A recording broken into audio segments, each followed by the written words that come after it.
Paz Paz seja seja convosco. convosco! Eu sou a Sou a Júlia Júlia e e eu eu sou sou o o Caio. Caio. E E nós nós somos somos do do grupo grupo Conexão Conexão Jovem Jovem da da IEQ Polvilho. Bilho!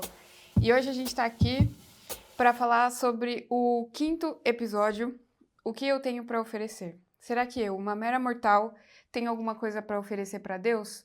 Será que eu mereço alguma coisa? Será que eu mereço o que eu tenho recebido? Será que eu tenho consciência da minha insignificância e, e acho que alguma coisa do que eu tenho para oferecer para Deus serve? Eu não sei. E aí? Eu sei que Deus, assim, não precisa de mim para ele ser Deus, né?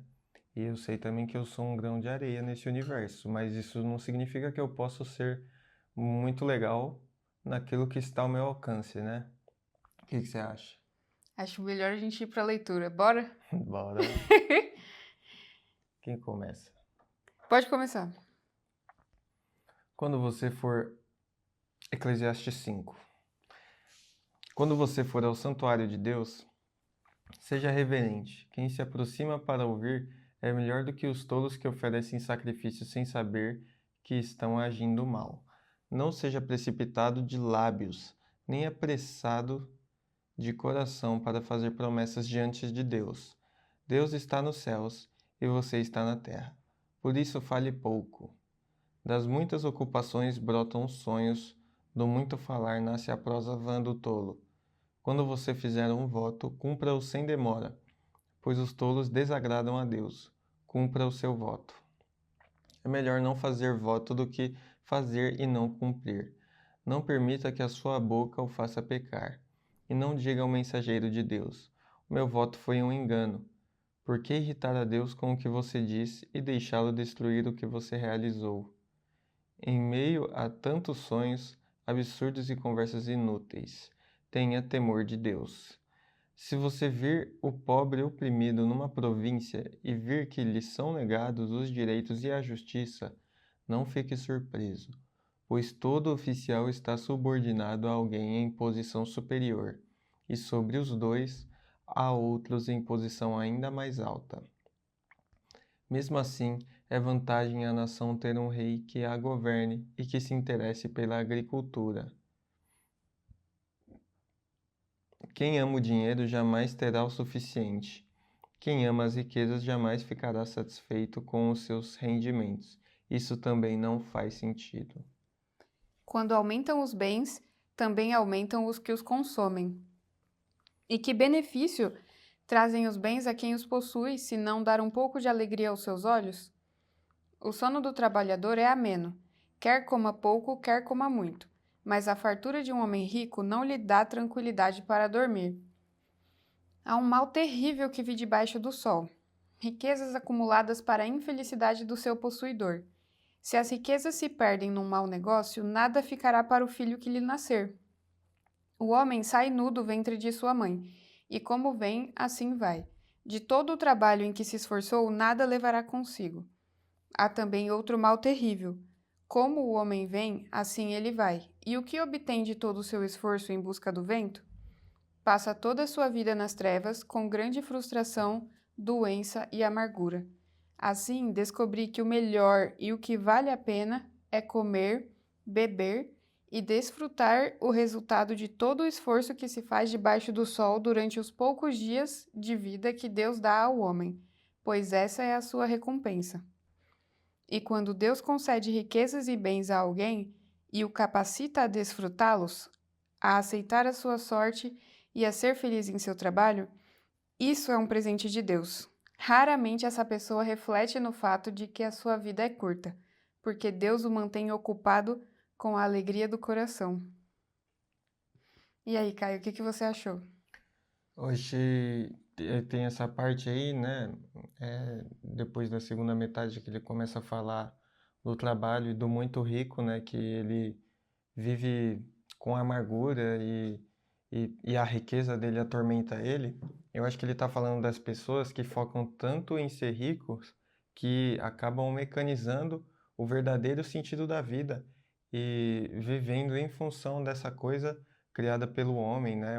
Viver em função do capitalismo, uma coisa assim, que não falando que o capitalismo não é de Deus, né? Mas vivendo de uma forma que não é de Deus, né? Porque a gente, como qualquer ser humano no mundo que a gente vive hoje, precisamos do capitalismo, né? Para viver em sociedade.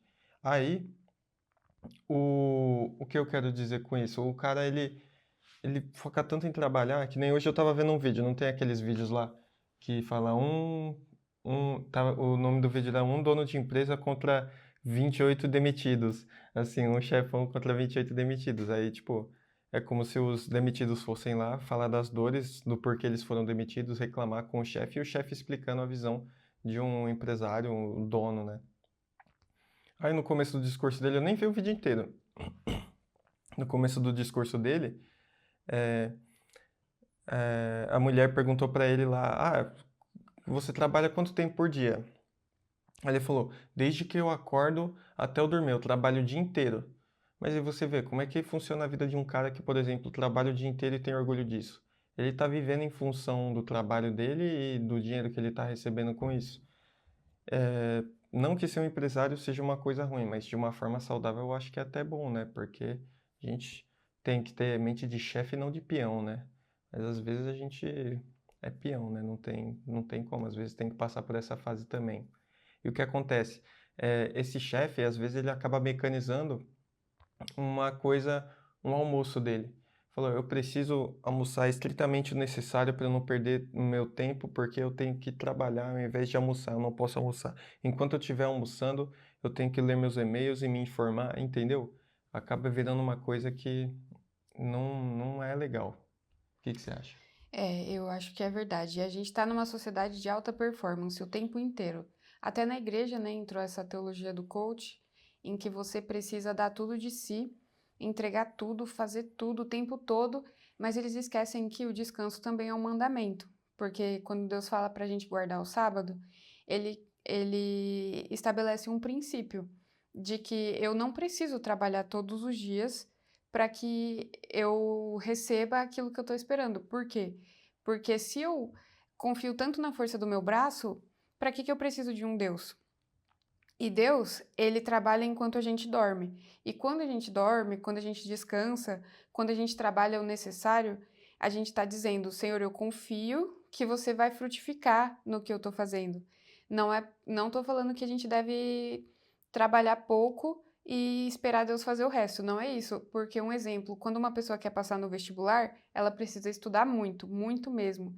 Muito, muito, muito. Então eu não estou falando para ela não tô falando para ela estudar 1 hora e falar, Deus vai abençoar. Não, você tem que ter essa dedicação, mas o que eu tô falando é sobre o exagero e sobre amar tanto o dinheiro, amar tanto o trabalho, que aquilo se torna a prioridade e o Deus da sua vida. E aí, pra quê? Pra que eu tô fazendo isso? Pra que eu tô correndo atrás do vento? Só tô acumulando riquezas. Salomão, ele fala lá no começo, essas riquezas que essas pessoas acumulam, muitas vezes trazem muita infelicidade. Um exemplo que eu pensei é uma moto muito cara e muito visada. Então, você tem o sonho de comprar uma moto caríssima, uma BMW top demais, 3 milhões de cilindradas, e aí você não consegue sair de casa com ela, porque se você sai, você está em risco de ser roubado, principalmente aqui em São Paulo. O que você acha disso? Eu acho que é complicado, né? Porque por que eu não teria uma BMW de 3 milhões de cilindradas também se eu não, se não fosse uma coisa legal? Se eu Porque, posso, né? tipo, o meu dinheiro tá lá, é para usar, né? E não, sei lá, é uma coisa que eu gosto, né?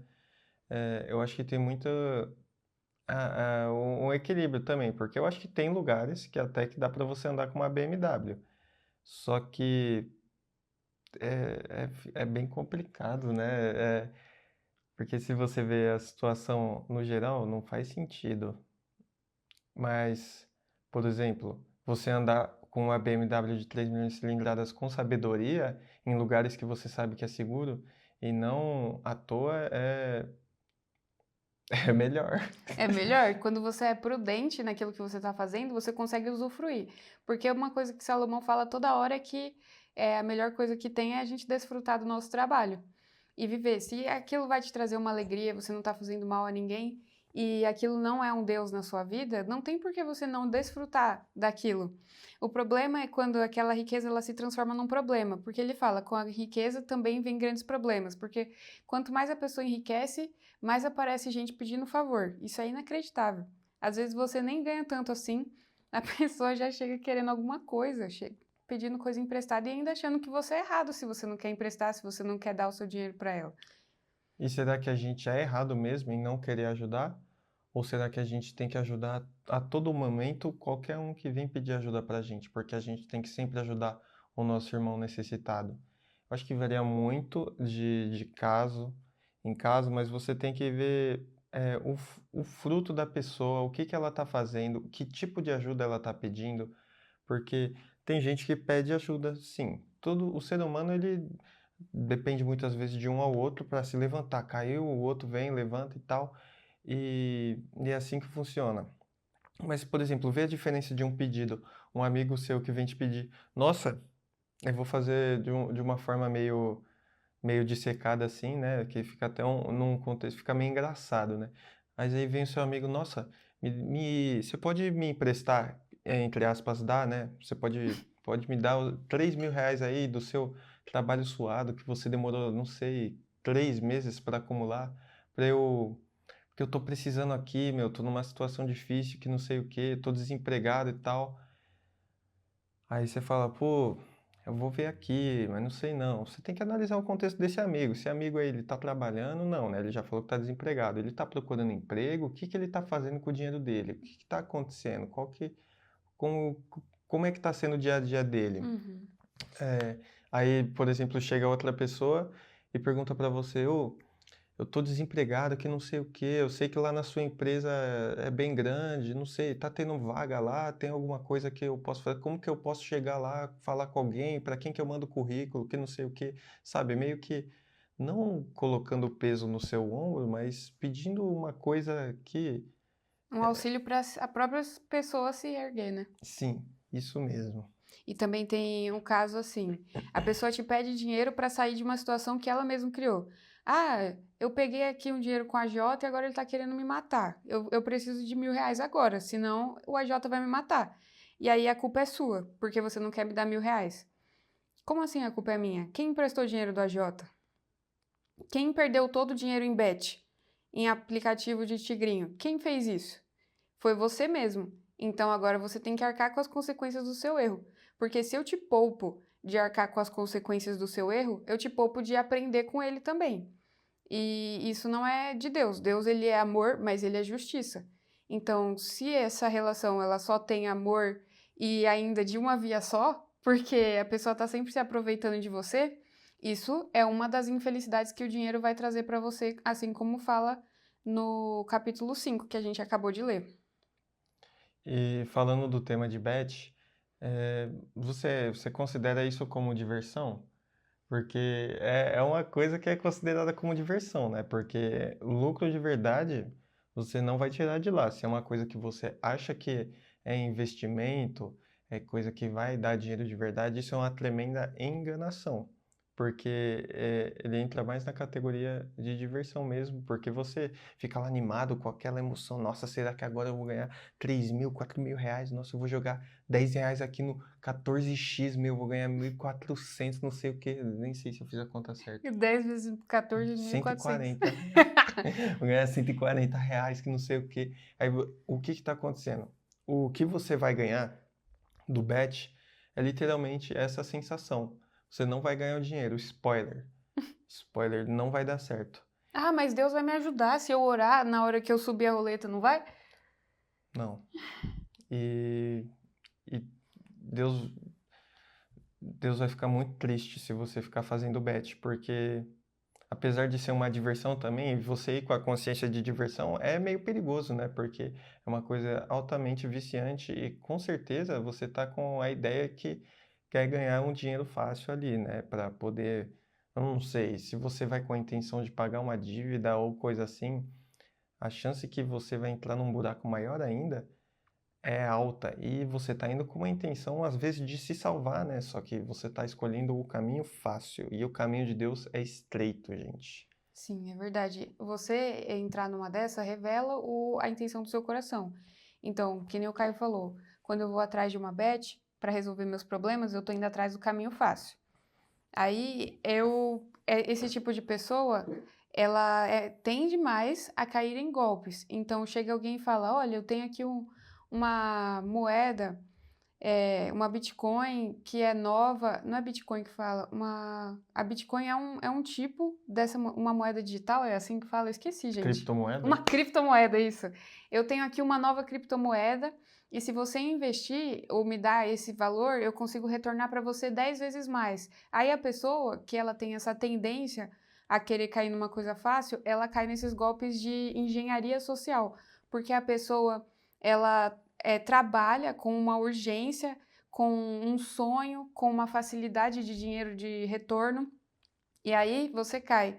Por quê? Por causa do amor ao dinheiro. Isso revela no nosso coração que tem amor ao dinheiro, porque quando a gente não quer trabalhar e confiar que Deus vai frutificar na nossa vida através do trabalho constante, do estudo, isso revela que o nosso coração está em um lugar que pode se tornar bem perigoso.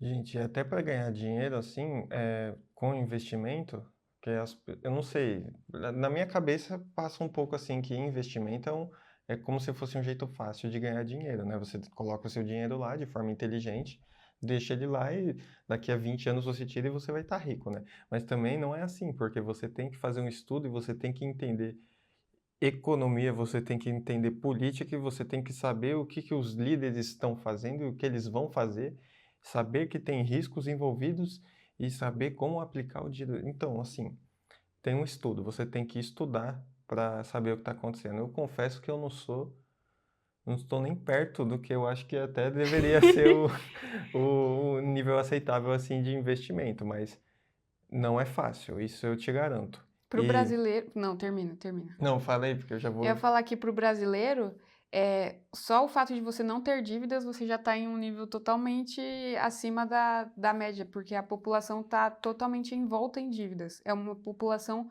muito endividada. E é muito louco isso, né? Porque isso vem muito do modo de pensar, né? Do brasileiro, de tudo. É complicado. Mas, por exemplo, se você é uma pessoa que é viciada em bet, como é que você pode resolver isso com a ajuda de Deus? De Deus. Faça um voto, mas que não seja um voto de tolo. Porque a gente sabe, se você tá viciado, você vai tremer a perna para jogar em bet, né? E ele estava falando aqui no começo do capítulo 5 sobre os votos e os votos de tolo, né? Então, se você colocar na mão de Deus, é bom você ter o temor e respeitar isso, né? E seguir. Não começa com uma coisa difícil se você for tentar. Fala, eu vou ficar um dia sem apostar. Se o seu caso for muito extremo, você fala, eu vou ficar 1 hora sem apostar. Entendeu? Sem abrir o aplicativo, Eu vou, apagar o sim, aplicativo. eu vou apagar o aplicativo um dia. Eu vou apagar o aplicativo. Tem, eu tenho que parar de apostar 8 da noite. E eu só posso voltar amanhã. Não, melhor não, né? Mas se você tiver num caso extremo, começa de pouquinho em pouquinho e vai tentando entender. Você tem que botar na sua mente é, o real motivo e lembrar constantemente que aquilo não é bom e que aquilo não vai te levar à riqueza e que não vai dar certo, entendeu? E isso é para qualquer coisa, né? Qualquer voto que você for fazer. Porque se a gente for colocar bet como uma coisa errada, eu não lembro quem falou. Você lembra quem é que tinha falado que quando a gente vai fazer uma coisa errada, a gente já se convence antes que que aquela coisa é certa ou que eu tenho uma justificativa para fazer essa certa coisa errada. Que nem quando, no exemplo de Bet. Ah, eu preciso apostar porque o governo está me injustiçando muito, eles estão cobrando tarifas exorbitantes, aí o pouco dinheiro que eu tenho que cai na minha conta aqui, com o meu trabalho suado, todo mês não está dando, então eu tenho que fazer uma coisa milagrosa que Deus vai me ajudar, porque é só dessa maneira que a gente vai conseguir sair da pobreza. E você começa a criar uma história tão elaborada na sua mente para você acreditar que aquilo que você está fazendo é bom, que você entra numa furada sem tamanho, meu amigo. Então é muito mental, é muito, muito, muito mental mesmo. Sim, isso é muito sério. Mas também tem a parte que o Caio falou, das crenças, né? A forma de a gente lidar com o dinheiro, ela é muito comportamental, ela envolve aquilo que a gente acredita. E por muitos anos, a igreja foi ensinada de que o rico vai para o inferno, principalmente por causa daquela história do jovem rico, que só faltava uma coisa para ele, vender tudo que ele tinha e dar aos pobres. Mas aquela história, ela falava sobre um princípio de nunca colocar nada acima de Deus. E aquele jovem colocou alguma coisa acima de Deus. E aí, muitas pessoas vão ter medo quando elas estão melhorando de vida. E melhorar de vida não é crime. Eu quero que a gente volte no versículo 19, fala assim: E quando Deus concede riquezas e bens a alguém e o capacita a desfrutá-los, a aceitar a sua sorte e a ser feliz em seu trabalho, isso é um presente de Deus. Então, a gente precisa receber os presentes de Deus, porque fala, eu não sei se foi antes ou se vai ser depois, que tem um versículo que fala que o ímpio ajunta para o justo. E eu quero ser o justo que recebe essas riquezas do Senhor e que a gente possa aproveitar, desfrutar dessas riquezas com graça, com sabedoria, com parcimônia. Porque, gente, eu achei lindo esse versículo 20 também, que ele fala: raramente essa pessoa reflete no fato de que a sua vida é curta, porque Deus o mantém ocupado com a alegria do coração. Já pensou você não viver preocupado com a vida ou com o tempo que está passando, porque você está ocupado com a alegria no seu coração? É uma promessa que eu quero para minha vida. Então, a gente precisa ser feliz em nosso trabalho, desfrutar das coisas que Deus nos dá, porque, gente, o livro de Eclesiastes é todo sobre isso. Ele reflete sobre coisas muito profundas porque ele entendeu que não existe como ser feliz correndo atrás do vento, porque quando você chega lá no vento, o vento já foi. Então, a corrida é a parte importante. Não que eu deva correr atrás do vento, mas o processo, o viver cada dia desfrutando com Jesus, com Cristo, é aquilo que vai me trazer felicidade de verdade. Não tem como eu esperar outra coisa. E, e já é o capítulo 5, ele está falando isso desde o começo, ele não vai parar de falar que tudo que a gente faz nessa terra que não é para Deus é correr atrás do vento, né? E que a gente tem que realmente desfrutar da nossa vida. Você não quer mandar reflexão para a gente, não? Bora. A reflexão de hoje vai ser a seguinte: o que eu tenho hoje me traz alegria ou angustia ao meu coração? E o que deveria trazer essa coisa? Angústia ou alegria? Um exemplo: se eu estou vivendo um trabalho de acordo com a vontade de Deus, mas eu não consigo desfrutar desse trabalho, eu só estou angustiado o tempo todo, eu preciso rever os meus conceitos e falar com Deus: Senhor, me ajuda a ser grata, me ajuda a desfrutar da minha vida, para que eu não perca os meus anos pensando no que vai acontecer no futuro.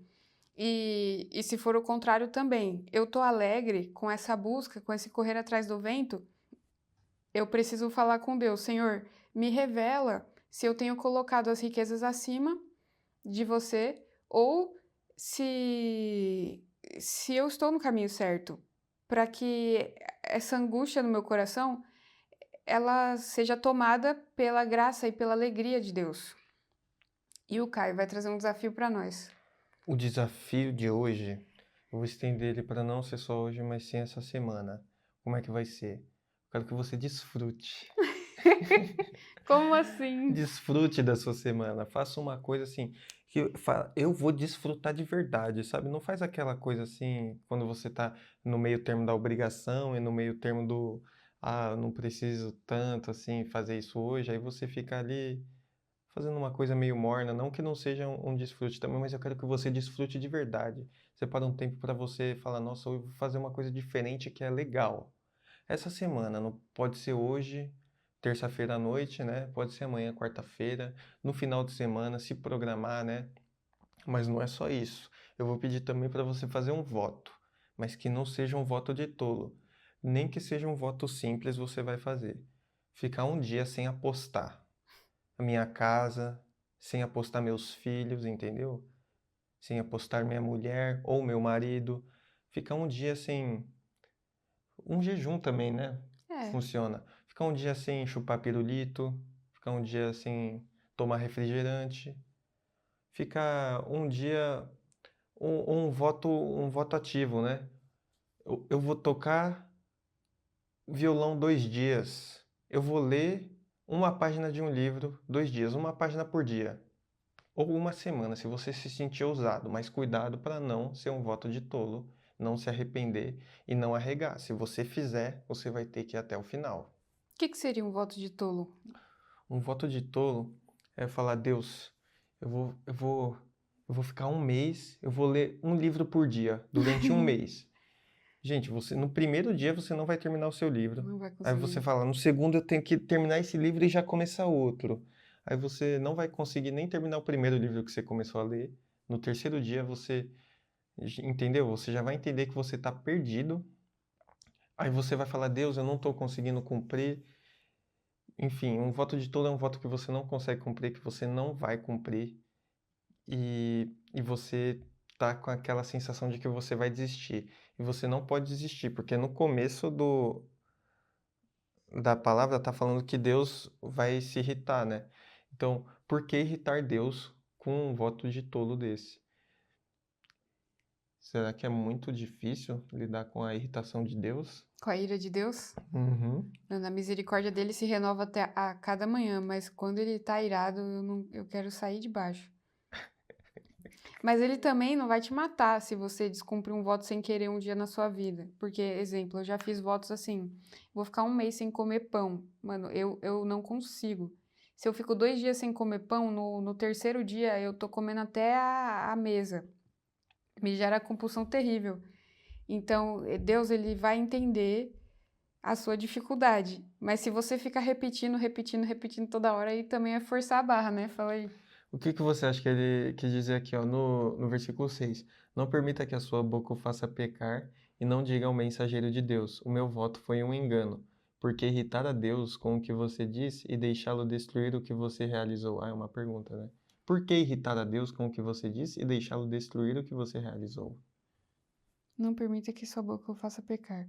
Essa parte eu fiquei em dúvida. E deixá-lo destruir o que você realizou? Em meio a tantos sonhos absurdos e conversas inúteis, tenha temor de Deus. Talvez ele esteja falando sobre o que a pessoa. Porque às vezes a pessoa vai fazer um voto para se mostrar também, né? Aí ela vai lá e fala: vou dar 2 boi gordo. Só que ela não nem tem 2 boi gordos, só tem um. E aí, pelo fato de ela não ter temor a Deus, porque ela agindo de forma a querer impressionar as pessoas, ela não pensou em Deus em nenhum momento para fazer aquele voto. Aí, aquilo que ela construiu, aquela reputação, talvez Deus vai destruir, porque quando você usa Deus para atingir um objetivo, ele tem que santificar o nome dele, não pode deixar isso acontecer, né? Eu acho que isso é uma interpretação, mas eu não sei se é isso, e você? Eu acho que é por aí também, né? Mas às vezes, será que ele não pode estar falando também do progresso do voto? Você começou um voto, chegou no meio, aí aconteceu alguma coisa, você desistiu e o progresso foi destruído? Eu acho que não é mais no meu, eu acho que é Eu acho mais que no pode seu, ser também. mas eu acho que funciona mais no seu caminho, eu acho que faz mais sentido. Depois manda o que vocês entenderam também dessa parte. Sim, Então, vamos, bora para a nossa oração, né? boras. Boras. Senhor, em nome de Jesus, nos ajuda a ter temor e entregar a Ti aquilo que o Senhor deseja de nós, para que a gente possa, Senhor, entregar um sacrifício agradável, com aroma agradável a Ti, em nome de Jesus. Que o Senhor possa também nos abençoar para que a gente não ame ao dinheiro acima de todas as coisas. Que o Senhor tire de nós todo tipo de idolatria, de mamon, idolatria do dinheiro, Senhor, para que a gente esteja diante de Ti aprovado e que a gente possa desfrutar da nossa vida. Viver um dia de cada vez e com muita alegria no nosso coração. Em nome de Jesus. Amém. Amém. Até quinta-feira. E Paz paz seja seja convosco. convosco. Até quinta-feira.